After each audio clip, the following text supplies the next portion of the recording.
ನಮಸ್ಕಾರ ವೀಕ್ಷಕರೇ, ನಮ್ಮ ಜೊತೆ ಇವತ್ತು ನಮ್ಮ SDM ಕಾಲೇಜಿನ ತೃತೀಯ BCom ವಿದ್ಯಾರ್ಥಿನಿ ಸೌಖ್ಯ S ಜೈನ್ ಇವರು ಇದ್ದಾರೆ. ಇವರ ಹೆಸರು ಇಂಡಿಯಾ ಬುಕ್ ಆಫ್ ರೆಕಾರ್ಡ್ಸ್ ಅಲ್ಲಿ ಸೇರ್ಪಡೆಯಾಗಿರುವುದು ನಮ್ಮೆಲ್ಲರಿಗೂ ಹೆಮ್ಮೆಯ ವಿಷಯ. ಬನ್ನಿ ಅವರನ್ನ ಮಾತಾಡ್ಸ್ಕೊಂಡು ಬರೋಣ. ಕಂಗ್ರ್ಯಾಚುಲೇಷನ್ ಸೌಖ್ಯ ಜೈನ್. Thank you. ನಿಮ್ಮ ಹೆಸರು ಇಂಡಿಯಾ ಬುಕ್ ಆಫ್ ರೆಕಾರ್ಡ್ಸ್ ಅಲ್ಲಿ ಸೇರ್ಪಡೆಯಾಗಿರೋದು ನಿಮ್ಗೆ ಹೇಗೆ ಅನ್ನಿಸ್ತಾ ಇದೆ? ಇಂಡಿಯಾ ಬುಕ್ಸ್ ಆಫ್ ರೆಕಾರ್ಡ್ಸ್ ಅನ್ನೋದು ತುಂಬ ದೊಡ್ಡ ಅಪಾರ್ಚುನಿಟಿ. ಸೊ ಅದು ನನಗೆ ಸಿಕ್ಕಿದೆ ಅಂತ ಹೇಳಿದರೆ ನಂಗೆ ತುಂಬ ಲಕ್ಕಿ ಅಂತ ಹೇಳಿ ಅಂದ್ಕೊಳ್ತೇನೆ. ಆ್ಯಂಡ್ ಈ ಒಂದು ನಂಗೆ ಇದು ಸಿಗಬೇಕು ಅಂತ ಹೇಳಿದರೆ ನಮ್ಮ ಡಿಪಾರ್ಟ್ಮೆಂಟ್ ತುಂಬ ಸಪೋರ್ಟ್ ಮಾಡಿದ್ದಾರೆ, ಕಾಲೇಜ್ ಸಪೋರ್ಟ್ ಮಾಡಿದ್ದಾರೆ, ನನ್ನ ಫ್ರೆಂಡ್ ಸಪೋರ್ಟ್ ಮಾಡಿದ್ದಾರೆ ಮೇಯ್ನಾಗಿ. ಸೊ ಈ ರಿಸರ್ಚ್ ಪೇಪರ್ಸನ್ನು ಅನ್ನೋದು ಈ ಪರ್ಪಸ್ಸಿಗೋಸ್ಕರ ಮಾಡ್ತಾ ಇರಲಿಲ್ಲ. ನಾನು ರ್ಯಾಂಡಮ್ ಆಗಿ ಮಾಡ್ತಾಯಿದ್ದೆ, ನಂದು ನಾಲೆಜ್ ಇನ್ಕ್ರೀಸ್ ಆಗಬೇಕು, ಪೇಷನ್ಸ್ ನಾನು ಕಲಿಬೇಕು ಅನ್ನೋ ಒಂದು ಉದ್ದೇಶದಿಂದ ಮಾಡ್ತಾಯಿದ್ದೆ. ಬಟ್ ಇದು ಅಪಾರ್ಚುನಿಟಿ ಉಂಟು ಅಂತ ಗೊತ್ತಾಗಿದ್ದು ನನಗೆ ನಮ್ಮದೊಬ್ಬರು ಸೀನಿಯರ್ ಒಬ್ಬರು ಮಾಡಿದ್ದು, ಬೇರೆ ಕಾಲೇಜಲ್ಲಿ ಇರುವವರು. ಸೊ ನಾನು ಇಂತಕ್ಕೆ ಮಾಡಬಾರ್ದು ಅಂತ ಹೇಳೋ ಒಂದು ಫೀಲ್ ಬಂತು. ಸೊ 5th ಸೆಮ್ಮಲ್ಲಿ ನೋಡ್ತಾ ಇದ್ದೆ, ಇದ್ರ ಬಗ್ಗೆ ಒಂದು ಸ್ವಲ್ಪ ನೋಡ್ತಾ ಇದ್ದೆ, ಬೇಸಿಕ್ಕಾಗಿ ಬ್ಯಾಕ್ಗ್ರೌಂಡ್ ರಿಸರ್ಚ್ ಮಾಡ್ತಾ ಇದ್ದೆ. ಸೊ ಮಾಡಿದಾಗ ಸಿಕ್ಕಿದ್ರೆ ಒಂದು 20 to 25 ಡಾಕ್ಯುಮೆಂಟ್ಸ್ ನಂಗೆ ಸಬ್ಮಿಟ್ ಮಾಡಬೇಕಿತ್ತು ಇದಕ್ಕೋಸ್ಕರ. ಸೊ ಅದನ್ನ ನೋಡಿ ನಂಗೆ ಬೇಕಾ ಇದೆಲ್ಲ ಅಂತೇಳಿ ಅನಿಸ್ತು. ಅಂದರೆ ಓದಿದ ಜೊತೆ ಇದು ಮಾಡೋದು ತುಂಬ ಕಷ್ಟ ಆಗ್ತಿತ್ತು. ಬಟ್ 6th ಸೆಮ್ಮಲ್ಲಿ ಆಗಬೇಕಾದ್ರೆ ಇಷ್ಟೆಲ್ಲ ಮಾಡಿದ್ದು ವೇಸ್ಟ್ ಆಗಬಾರ್ದು ಅಂತ ಹೇಳಿ ನಾನು ಇದಕ್ಕೋಸ್ಕರ ಅಪ್ಲೈ ಮಾಡಬೇಕಾದ್ರೆ ಪ್ರತಿಯೊಂದು ಸ್ಟೇಜಸಲ್ಲಿ ಸಹ ನಮ್ಮ ಡಿಪಾರ್ಟ್ಮೆಂಟ್ ಹೆಲ್ಪ್ ಮಾಡಿತ್ತು. ಸೊ ಅದ್ರ ಕಾರಣ ಎಲ್ಲ ಸಬ್ಮಿಟ್ ಮಾಡಿ 1 ತಿಂಗಳು 2 ತಿಂಗಳು ಟೈಮ್ ತೊಗೊಳ್ತು ಅಲ್ಲಿಂದ ನಂಗೆ ರೆಸ್ಪಾನ್ಸ್ ಬರಬೇಕಾದ್ರೆ. ರೆಸ್ಪಾನ್ಸ್ ಬಂದಮೇಲೆ ನನಗೆ ಸಿಕ್ಕಿದೆ ಅಂಥೇಳಿ ನನಗೆ ನಂಬಿಕೆ ಇಲ್ಲ. ಅಂದರೆ ಅಷ್ಟು ಜನ ಅಚೀವರ್ಸ್ ಇದ್ದಾರೆ, ನನಗೆ ಎಂತಕ್ಕೆ ಸಿಗಬೇಕು ಅಂತೇಳಿ ನಂಗೆ ಅದೊಂದು ಫೀಲ್ ಇತ್ತು. ಬಟ್ ಸಿಕ್ಕಿದ ಮೇಲೆ yes I have done it ಅಂತ ಅನ್ನೋ ಒಂದು ಫೀಲ್ ಬಂತು. ತುಂಬ ಖುಷಿಯಾಗಿದೆ. ಸೊ ನನ್ನ ಪೇರೆಂಟ್ಸಿಗೆ, ನನ್ನ ಲೆಕ್ಚರರ್ಸಿಗೆ, ನನ್ನ ಫ್ರೆಂಡ್ಸಿಗೆ ನಾನು ಈ ಮೂಲಕ ಥ್ಯಾಂಕ್ ಯು ಅಂತ ಹೇಳ್ತೀನಿ.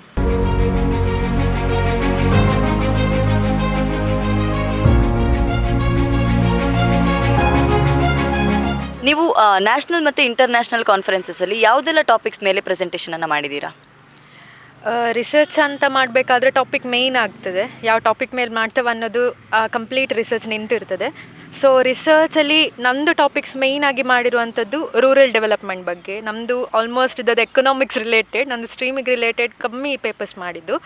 ಸೊ ಎಕನಾಮಿಕ್ಸ್ ರಿಲೇಟೆಡ್ ಅಂತ ಬಂದಾಗ ನಮ್ಮದು ರೂರಲ್ ಡೆವಲಪ್ಮೆಂಟ್ ಹೇಗೆ, ಆಮೇಲೆ ನಮ್ಮ ಏರಿಯಾಗೆ ಕನ್ಸರ್ನಾಗಿ, ಆಮೇಲೆ ವಿಕಸಿತ ಭಾರತದಲ್ಲಿ ಹೇಗೆ ಡಿಜಿಟಲ್ ಬ್ಯಾಂಕಿಂಗ್ ಮತ್ತು ಡಿಜಿಟಲ್ ಎಜುಕೇಷನ್ ಹೇಗೆ ಅನ್ನೋ ಒಂದು ರೋಲನ್ನು ಪ್ಲೇ ಮಾಡಿದೆ ಅನ್ನೋ ಒಂದು ಟಾಪಿಕ್ಸ್ ಮೇಲೆ ಮಾಡಿದ್ದೆ. ಆ್ಯಂಡ್ ಒಂದು ಕ್ರೈಸ್ಟಲ್ಲಿ ನಮ್ಮದು ಬ್ಯಾಂಗ್ಳೂರು ಕಾಲೇಜಲ್ಲಿ ಮಾಡಿದ್ದು, ನಮ್ಮದು ಬೆಳ್ತಂಗಡಿ ತಾಲೂಕಲ್ಲಿ ಯಾವ ರೀತಿಯಾದಂತಹ ಪ್ಲೇಸಸ್ ಇದೆ, ಆ ಪ್ಲೇಸಸಲ್ಲಿ ಯಾವ ಥರ ವಿಸಿಟ್ ಮಾಡ್ತಿದ್ದಾರೆ, ಅಲ್ಲಿ ಯಾವ ಥರ ಪೊಲ್ಯೂಷನ್ಸ್ ನಡೀತಿದೆ, ಯಾವ ಒಂದು ಮಟ್ಟಕ್ಕೆ ಆ ಪ್ಲೇಸ್ ರೀಚ್ ಆಗಿದೆ ಅನ್ನುವಂತಹ ಟಾಪಿಕ್ಸ್ ಮೇಲೆ ಪ್ರೆಸೆಂಟೇಷನ್ ಮಾಡಿದ್ದಾನೆ. ಸೊ ಇದರಿಂದ ತುಂಬ ಕಲ್ತಿದ್ದಾನೆ. ಆ್ಯಂಡ್ ಇನ್ನಷ್ಟು ಪೇಪರ್ಸ್ ಮಾಡಬೇಕು ಅಂತ ಹೇಳಿ ಇನ್ನೂ ಆಸಕ್ತಿ ಇದೆ. ನೀವು ಈಗಾಗಲೇ ಹಲವಾರು ಕಾನ್ಫರೆನ್ಸಸನ್ನು ಅಟೆಂಡ್ ಮಾಡಿದ್ರಿ ಅಂತ ಹೇಳಿದ್ರಿ. ಸೊ ನಿಮ್ಮ ಎಕ್ಸ್ಪೀರಿಯನ್ಸ್ ಹೇಗಿತ್ತು ಕಾನ್ಫರೆನ್ಸಸನ್ನು ಅಟೆಂಡ್ ಮಾಡಿ ಅಂತ? ನಾವು ಕಾಲೇಜಿಂದ ಬೇರೆ ಕಾಲೇಜಿಗೆ ಹೋಗಿ ಒಂದು ಆ್ಯಕ್ಟಿವಿಟೀಸಲ್ಲಿ ಪಾರ್ಟಿಸಿಪೇಟ್ ಮಾಡೋದು ಅನ್ನೋದು ತುಂಬ ಖುಷಿ. ಫಸ್ಟ್ ಕಾನ್ಫರೆನ್ಸ್ ಬೇರೆ ಕಡೆ ಪೇಪರ್ ಪ್ರೆಸೆಂಟೇಷನ್ ಮಾಡಿದಾಗ ಬೇರೆ ಕಡೆಯಲ್ಲಿ ಬೇರೆ ಥರ ಹೊರಗೆ ವ್ಯಕ್ತಿಗಳು ಬಂದು ಪ್ರೆಸೆಂಟ್ ಮಾಡ್ತಾರೆ, ಅವ್ರದ್ದು ನಾಲೆಡ್ಜ್ ಲೆವೆಲ್ ಏನಿದೆ, ನಾವು ಯಾವುದ್ರಲ್ಲಿ ಲ್ಯಾಕ್ ಆಗ್ತಿದ್ದೀವಿ ಅದು ಒಂದು ಕವರಪ್ ಮಾಡ್ಕೊಳ್ಳಿಕ್ಕೆ ಹೆಲ್ಪ್ ಆಯಿತು. ಆ್ಯಂಡ್ ಅಲ್ಲಿದ್ದು ಹಾಸ್ಪಿಟಾಲಿಟಿ ಕೂಡ ತುಂಬ ಚೆಂದ ಇತ್ತು. ಸೊ ಬ್ಯಾಂಗ್ಳೂರಲ್ಲಿ ಹೋಗಿ ಪ್ರೆಸೆಂಟ್ ಮಾಡಿದಾಗ ಅಲ್ಲಿದ್ದು ಎಕ್ಸ್ಪೀರಿಯನ್ಸ್ ವಾಸ್ ಅಮೇಝಿಂಗ್.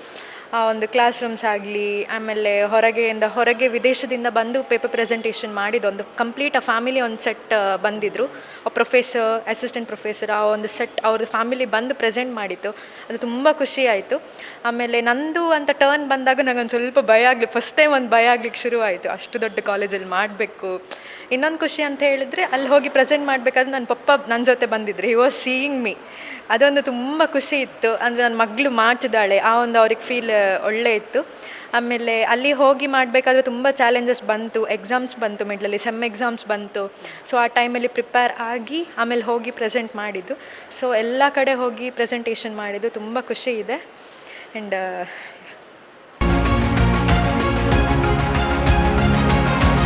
ನಿಮ್ಮ ಈ ಒಂದು ಅಚೀವ್ಮೆಂಟ್ನ ಜರ್ನಿಯಲ್ಲಿ ನೀವು ಯಾವುದೆಲ್ಲ ಚಾಲೆಂಜಸ್ನ ಫೇಸ್ ಮಾಡಿದ್ದೀರಾ, ಹಾಗೆ ಮುಂದಿನ ಸ್ಟೂಡೆಂಟ್ಸ್ಗೆ ನೀವೇನನ್ನು ಸಜೆಸ್ಟ್ ಮಾಡ್ತೀರಾ?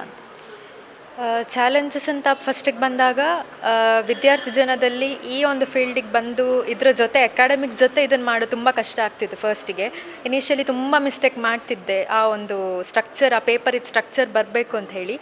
ಸೊ ಆ ಟೈಮಲ್ಲಿ ನಂಗೆ ತುಂಬ ಹೆಲ್ಪ್ ಮಾಡಿದ್ದಾರೆ. ಆಮೇಲೆ ಈ ಒಂದು ಎ ಐ ತುಂಬ ಯೂಸ್ ಮಾಡ್ತಾರೆ ಈಗಿನ ಒಂದು ಜನ್ರೇಷನಲ್ಲಿ. ಸೊ ಎ ಐಯನ್ನು ಜಾಸ್ತಿ ನಾವು ರಿಸರ್ಚಲ್ಲಿ ಯೂಸ್ ಮಾಡಬಾರ್ದು. ಫ್ಲೆಗರಿದಮ್ ನೋಡ್ತಾರೆ ಅದರಲ್ಲಿ ಎಷ್ಟು ಎ ಐ ಯೂಸ್ ಮಾಡಿದ್ದಾರೆ, ಎಷ್ಟು ಪರ್ಸೆಂಟ್ ಯೂಸ್ ಮಾಡಿದ್ದಾರೆ, ಎಷ್ಟು ಪರ್ಸೆಂಟ್ ಹ್ಯೂಮನ್ ಥಿಂಕಿಂಗಲ್ಲಿ ಮಾಡಿದ್ದಾರೆ ಇದನ್ನು ಅಂಥೇಳಿ. ಸೊ ಅದು ನನಗೆ ಚಾಲೆಂಜಸ್ ತುಂಬ ಆಯಿತು. ಆಮೇಲೆ ಬೇರೆ ಕಡೆ ಹೋಗಲಿಕ್ಕೆ ಎಕ್ಸಾಮ್ಸ್ ಮಿಡ್ಲ್ ಬಂದಾಗ, ಆಮೇಲೆ ಎಕ್ಸಾಮ್ಸ್ ಜೊತೆ ನಮ್ಮ ಬೇರೆ ಏನಾದರೂ ಆ್ಯಕ್ಟಿವಿಟೀಸ್ ಫೆಸ್ಟೆಲ್ಲ ಬಂದಾಗ ಇದ್ರ ಜೊತೆ ಮಾಡ್ತಾ ಹೋಗೋದು ಕಷ್ಟ ಆಗಿತ್ತು. ಆಮೇಲೆ ಇನ್ನೊಂದು ಸಜೆಷನ್ ಅಂತ ಹೇಳೋಕ್ಕಿಂತ ಮಾಡಿದ್ರೆ ಒಳ್ಳೆಯದು ಅಂತ ಹೇಳಲಿಕ್ಕೆ ಇಷ್ಟಪಡ್ತಾನೆ. ಏನು ಅಂತ ಹೇಳಿದರೆ, ಜಸ್ಟ್ ಡಿಗ್ರಿ ಲೈಫಲ್ಲಿ ನಾವು ಜಸ್ಟ್ ಓದೋದು ಇದ್ದರೆ ಇಟ್ಸ್ ನಾಟ್ ಇನಫ್.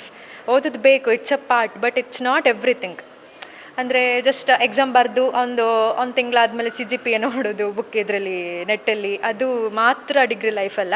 ಇದ್ರ ಜೊತೆಗೆ ಇದನ್ನೆಲ್ಲ ನಾವು ಮಾಡ್ತಾ ಹೋದರೆ ಇದಕ್ಕಿಂತ ಬೇರೆನೂ ಇನ್ನೂ ಆ್ಯಕ್ಟಿವಿಟೀಸ್ ಇಲ್ಲಿ ಏನು ಹೇಳಿಕೊಡ್ತಾರೆ. ಆ್ಯಂಡ್ ಇವನ್ ನಾವೇ ಯುಟಿಲೈಸ್ ಮಾಡಿದರೆ ಮಾತ್ರ ಕಲಿಯೋಕ್ಕಾಗುತ್ತೆ. ಯಾರೂ ನಮ್ಮನ್ನು ಬನ್ನಿ ಅಂತ ಹೇಳಿ ಕರೆಯೋದಿಲ್ಲ. ನಾವೇ ಆ ಡೋರನ್ನು ಓಪನ್ ಮಾಡಿ ನಾವೇ ಕಲಿಯೋಕ್ಕೆ ನಾವು ಪ್ರಯತ್ನ ಮಾಡಿದರೆ ಮಾತ್ರ ಸಾಧ್ಯ. ಸೊ ನನಗೆ SDM ಎಲ್ಲ ಕೊಟ್ಟಿದೆ. ಆಮೇಲೆ SDMಗೆ ನಾನು ಒಳ್ಳೇದು ಮಾಡಿ ಹೋಗ್ತಾ ಇದ್ದೀನಿ ಫೈನಲ್ ಇಯರ್ ಅಂತ ಹೇಳಿ ನಂಗೆ ತುಂಬ ಖುಷಿ ಇದೆ. ಸೊ ನೋಡಿದ್ರಲ್ಲ ವೀಕ್ಷಕರೇ, ಇಂಡಿಯಾ ಬುಕ್ ಆಫ್ ರೆಕಾರ್ಡ್ಸ್ ಹಿಂದಿನ ಸೌಖ್ಯ ಜೈನ್ ಅವರ ಪರಿಶ್ರಮವನ್ನು. ಇವರು ಅನೇಕ ವಿದ್ಯಾರ್ಥಿಗಳಿಗೆ ಮಾದರಿಯಾಗಿದ್ದಾರೆ ಅಂತ ಹೇಳೋದ್ರ ಜೊತೆಗೆ ಇವರ ಸಾಧನೆ ಇನ್ನಷ್ಟು ಮುಂದುವರಿಲಿ ಅಂತ ಆಶಿಸ್ತಾ, ಕ್ಯಾಮರಾ ಪರ್ಸನ್ ಮನೋಜ್ ಜೊತೆ ನಾನು ಹರ್ಷಿತಾ ಜೋಗಿ, ನಮ್ಮೂರ ವಾರ್ತೆ ಪತ್ರಿಕೋದ್ಯಮ ವಿಭಾಗ, SDM ಕಾಲೇಜ್ ಉಜಿರೆ.